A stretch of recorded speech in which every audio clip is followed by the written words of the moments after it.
बिस्मिल्लाहिर्रहमानिर्रहीम। तो दोस्तों, आज फिर हाज़िर हुए हैं एक सबक लेकर के, जिसमें आज आपको ये बताएंगे कि हरकात किसे कहते हैं। अभी तक जो हम पढ़ा रहे थे वो ये मुफ़रदात यानी सिंगल हुरूफ, और आज हम बताएंगे कि हुरूफ के तगय्युरात कैसे होते हैं, हुरूफ बदलते कैसे हैं और हुरूफ पर हरकात कैसे आते हैं। इसको आज हम तख्ती नंबर 3 में पढ़ाते हैं। चलिए सबक शुरू करते हैं। वीडियो में लास्ट तक बने रहिए और सही से, बिल्कुल सही तरीके से वीडियो देखिएगा, ध्यान से देखिएगा, सबक आपके पूरा समझ में आ जाएगा। तो देखिए, हम लिखते हैं तख्ती नंबर 3।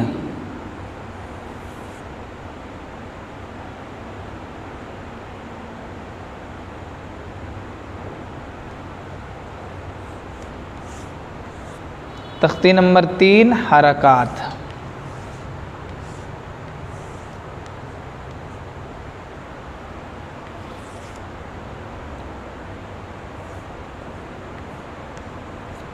दिख रहा है? तख्ती नंबर 3 हरकात। ज़बर ज़ेर पेश को हरकात कहते हैं। अब ये ज़बर ज़ेर पेश है क्या चीज़, वो हम आज आपको बताते हैं।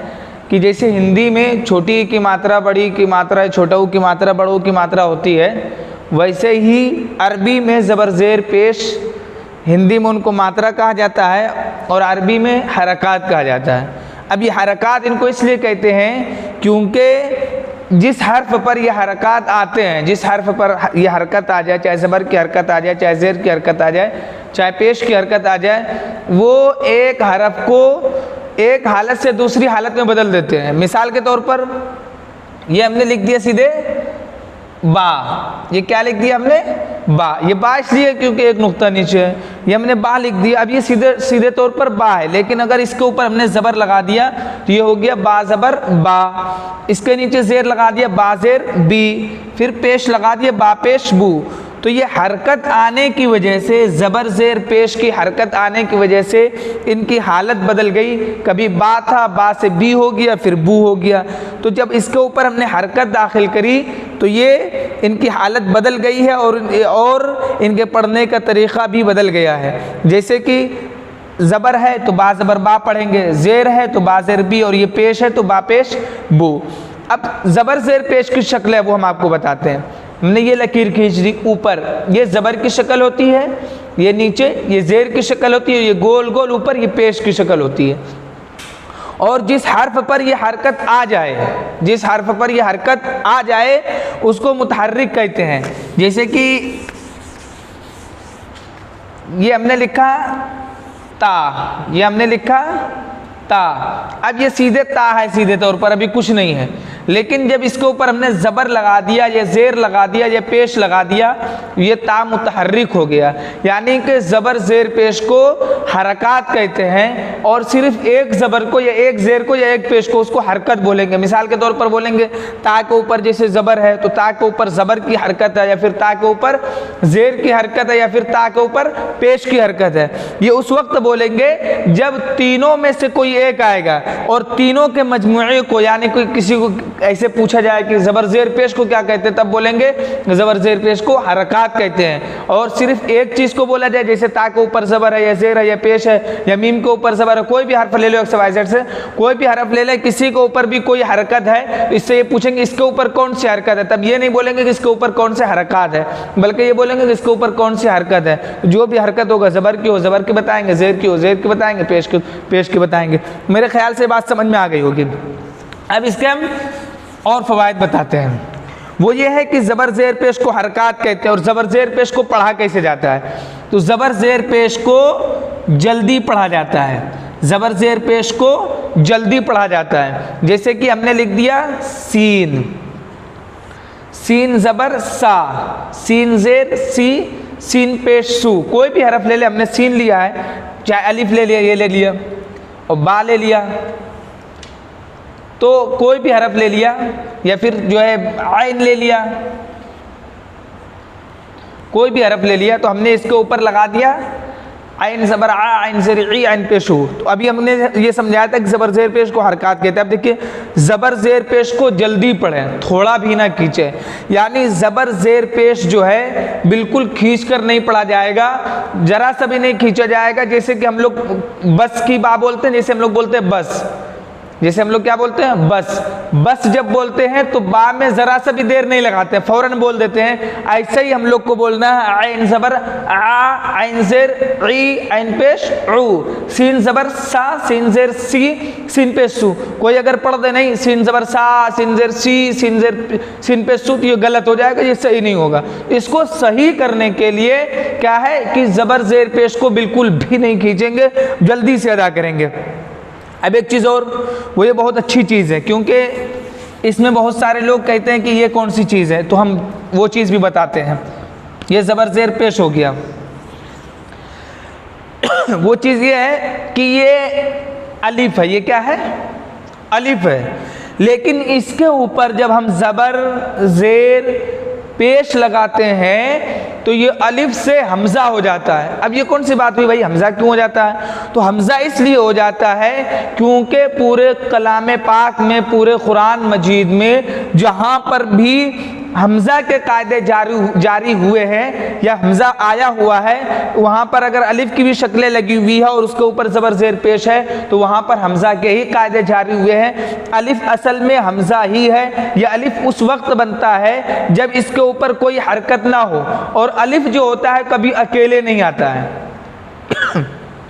अलिफ जो होता है कभी अकेला नहीं आता है, और ये किसी न किसी हरफ के साथ आएगा। ज़्यादातर ये हुरूफ़ मद्दा में आता है, या फिर ज़्यादातर ये शो के लिए आता है, इसे अच्छा लगने के लिए लिख देते हैं। अलिफ ज़्यादातर किस में आता है, हुरूफ़ मद्दा में। जैसे हमने पढ़ा हमज़ा अलिफ ज़बर आ, बा अलिफ ज़बर बा, ता अलिफ या, इंशाअल्लाह आगे इसका बयान अभी आएगा तो तख्ती नंबर 4 में उसको बताएंगे। तो बहरहाल इतना समझना चाहिए कि अलिफ हमेशा क्या होता है, खाली होता है। ये अभी क्या है, हमज़ा है, लेकिन इसको ऊपर से ज़बर ज़ेर पेश मिटा दिया तो ये बन गया क्या, अलिफ। ये क्या बन गया, अलिफ। लेकिन इसके ऊपर ज़बर ज़ेर पेश ये जज़म भी लगा दिया, जज़म का बयान अभी आगे पढ़ाएंगे। तो जज़म भी लगा दिया तो ये अलिफ से क्या बन जाएगा, हमज़ा बन जाएगा। और इसको अलिफ नहीं पढ़ेंगे बल्कि हमज़ा पढ़ेंगे। इसको पढ़ेंगे हमज़ा ज़बर आ, बा ज़बर बा, ता ज़बर ता, सा ज़बर सा। एक और पॉइंट की चीज़ यहाँ पर समझा रहे हैं, वो ये है कि बाज़ लोग कहते हैं यार अलिफ बे ते से होना चाहिए, अलिफ बा ता सा ये क्यों आ गया। बात समझिएगा कि अलिफ बा ता सा ये जो है, एक से हमने जब पूछा इसके बारे में तहकीक करी तो उनका कहना ये था कि अलिफ बा ता सा जब इस तरीके से पढ़ा जाता है तो हुरूफ की अदायगी सही तरीके से हो जाती है। हुरूफ की अदायगी क्या होती है, सही तरीके से हो जाती है। जब हमने एक से इसकी तहकीक और करी तो उनका कहना ये था कि नहीं, बल्कि अलिफ बे ते से ये उर्दू में होता है और अलिफ बा ता सा ये अरबी में होता है, क्योंकि अरबी लफ्ज़ जब हम कुरान मजीद खोलते हैं, पूरे 300 पारे पढ़ देते हैं, तो सिर्फ एक जगह कुरान मजीद में मजहूल लिखा है, वो भी 12वें पारे में, उसका अलग कायदा है। बाकी पूरे कुरान मजीद में कहीं पर भी लफ्ज़ मजहूल नहीं लिखा हुआ है, बल्कि हर जगह मारूफ लिखा हुआ है। जैसे यालमून, तालमून, या फिर ईना बीना ऐसे लिखा हुआ है। कहीं पर ए बे ते नहीं लिखा हुआ है पूरे कुरान मजीद में। कोई भी लफ्ज़ पढ़ लीजिए, जैसे या अय्युहल्लज़ीना आमनू इज़ा कुमतुम है, या फिर या अय्युहल्लज़ीना आमनू इज़ा नूदिया लिस्सलाह है। अगर कोई पढ़ दे नहीं या अय्युहल्लज़ीना आमनू इज़ा नूदिया लिस्सलाह तो ये गलत हो जाएगा, सही नहीं होगा। तो बहरहाल बात हमें समझ में ये आई कि अलिफ बा ता सा इनको जब इस तरीके से पढ़ते हैं तो हुरूफ की अदायगी भी सही हो जाती है, मखारिज भी सही तरीके से अदा हो जाते हैं। दूसरी बात ये है कि ये अरबी में जो पढ़ा जाता है वो अलिफ बा ता सा जो पढ़ा जाता है उसकी भी हक की अदायगी हो जाती है। बाकी अगर अलिफ बे ते से कोई पढ़ता है तो ये पढ़ना भी गलत नहीं है, ये पढ़ना भी सही है, लेकिन पढ़ना बेहतर नहीं है। इसलिए बेहतर नहीं क्योंकि हुरूफ की अदायगी सही तरीके से नहीं हो पाती है। बाकी उर्दू में जैसे हम लोग बोलते हैं कि ए इधर आ जाओ, उधर चले जाओ, तो चले जाओ, चले आओ, ये सब क्या है, मजहूल है। तो उर्दू में इसको अलिफ बे ते से बोल सकते हैं, अरबी में ना बोलना ज़्यादा बेहतर है। तो हमको अच्छा जो लगता है वो अलिफ बा ता सा लगता है, इसलिए हम अलिफ बा की तरफ रुजू करते हैं। तो तख्ती नंबर 3 समझ में आ गया। ज़बर ज़ेर पेश को क्या कहते हैं, हरकात कहते हैं। ज़बर ज़ेर पेश को हरकात कहते हैं। और ज़बर ज़ेर पेश को जल्दी पढ़े, थोड़ा भी ना खींचे, ज़बर की आवाज़ ऊपर को जाती है। जब हम ज़बर को पढ़ते हैं, ये है बा, जब ज़बर को हम पढ़ते हैं बा ज़बर बा, बा ज़बर बा, अगर इसको खींचते जाएंगे तो इसकी आवाज़ कहाँ को जाएगी, ऊपर को जाएगी। और ऐसे जब ज़ेर लगाएंगे बाज़ेर बी, तो इसकी आवाज़ नीचे को जाती है। और बापेश बू, इसकी आवाज़ सामने को जाती है। तो यहाँ पर हम ज़बर का बयान पढ़ाएंगे। तो ज़बर की आवाज़ कहाँ को जाती है, ऊपर को जाती है। ज़बर की आवाज़ कहाँ को जाती है, ऊपर को जाती है। और अलिफ हमेशा खाली होता है, जो अलिफ खाली ना हो वो हमज़ा है। अभी हमने मिसाल में वो भी बता दिया कि ज़बर को जल्दी कैसे पढ़ना है। जैसे हम पढ़ेंगे बासिन ज़बर बस, तो ये बा में कितना देर लगा, ज़रा सा भी इसमें देर नहीं लगा है। बासिन ज़बर बस, फ़ौरन बोल दिया, हो गया। अब ये समझ में आ गया। अब हम आपको पढ़ के बताएंगे, लिख करके हम बता देते हैं कि जो है कैसे लिखा जाएगा। ये देखिए, ये है अलिफ, इसके ऊपर ज़बर लगा दिया, ये हो गया हमज़ा ज़बर आ, ये हो गया बा ज़बर बा, ये हो गया ता ज़बर ता, ये हो गया सा ज़बर सा, ये हो गया जीम ज़बर जा। ठीक है ना। तो हमज़ा ज़बर आ, बा ज़बर बा, ता ज़बर ता, सा ज़बर सा, जीम ज़बर जा, हा ज़बर हा, खा ज़बर खा, दाल ज़बर दा, जाल ज़बर जा, रा ज़बर रा, जा ज़बर जा, सीन ज़बर सा, शीन ज़बर शा, सौद ज़बर सा, दौद ज़बर दा, तो ज़बर तो, ज़ा ज़बर ज़ा, आइन ज़बर आ, गैन ज़बर गा, फा ज़बर फा, क़ाफ ज़बर क़ा, काफ ज़बर का, लाम ज़बर ला, मीम ज़बर मा, नून ज़बर ना, वाव ज़बर वा, हा ज़बर हा, हमज़ा ज़बर आ, या ज़बर या ज़बर या। अब ये सारे हुरूफ जो हमने बताया था कि अलग अलग पढ़े गए हरकात के साथ। ये क्या पढ़े गए, अलग अलग पढ़े गए हरकात के साथ। लेकिन जब हम इन हरफों को मिला करके कोई लफ्ज़ बनाएंगे, कोई जुमला बनाएंगे, मश्क करते हैं। तो चलिए आप देखते रहिएगा। ये देखिए, ये हमने लिख दिया मश्क, कि अलग अलग जब पढ़ लिया तो इसको मिला करके भी तो हरफ बनना चाहिए ना। तो हम लिखते हैं, देखिए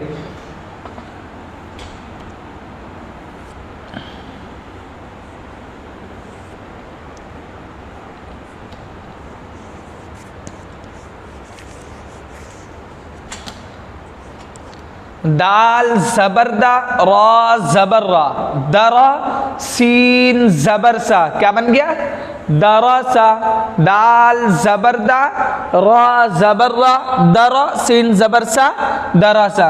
बाज़ लोग इसकी हिज्जे ऐसे लगाते हैं, दाल ज़बर दा, रा ज़बर रा, सीन ज़बर सा, दरसा। तो ये हिज्जे लगाने का तरीका सही नहीं है। सही तरीका क्या है, दाल ज़बर दा, रा ज़बर रा, दरा सीन ज़बर सा, दरसा, वाव ज़बर वा, दाल ज़बर दा, वदा, आइन ज़बर आ, वदा। अब इनको पहचानना हो कि ज़बर की दाल की आवाज़ कैसे जाती है, मीम की आवाज़ कैसे जाती है, तो वो इस तरीके से पहचानिएगा। दाल की आवाज़ जो आती है उसको पहले दिमाग में रखिए। दाल की आवाज़ दा, तो दाल ज़बर दा, रा ज़बर रा, द रा, सीन ज़बर सा, दा रा सा, तीनों को मिलाएंगे तो क्या बन जाएगा, दरसा। ऐसे वाव ज़बर वा, दाल ज़बर दा, व दा, आइन ज़बर आ, वदा आ, व दा आ, मिलाएंगे वदा आ, मिलाएंगे तो क्या बन जाएगा, वदा आ। ऐसे देखिएगा, ये हो गया आइन।